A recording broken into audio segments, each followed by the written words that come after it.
Hello everyone, in this video I'm going to show you how to request for verification on Instagram. So you want to request for verification, this is how you can get it done. Tap on your Instagram app on your phone, then tap on the profile icon. Once tap on the profile icon, you start something like this on your screen, which is your profile. Then from there you tap on the 3 lines button, then that will take you down to settings and activities. Then you scroll down a little, then tap on create tools and control, you tap on it, then you scroll down, then you tap on request verification on Instagram.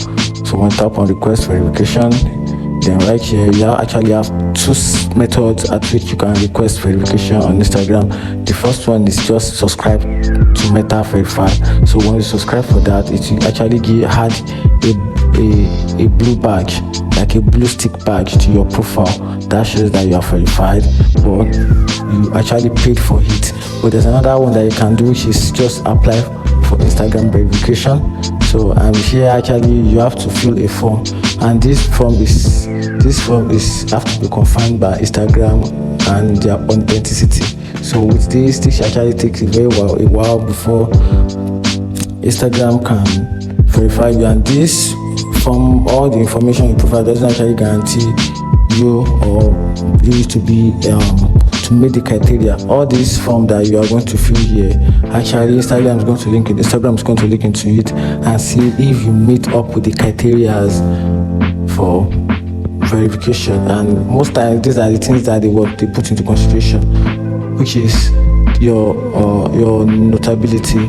In this case, Instagram check if you are a public figure, you are a celebrity, or your account represents is in the public interest. So once you have a public interest engagement on your account, trust me, Instagram is going to verify your request. So these are the 2 methods I know that you can use to get your verification. The first one is what you follow. You apply for Instagram verification. With that, you have to fill form. Actually call this a form. From here you fill your username, your full name, account type, then the categories of account, your region, your country, your audience, and some other information like that. And if you don't meet up with that criteria, you can simply subscribe for it, and that's it. If you find the video helpful, like and follow for more. Thank you.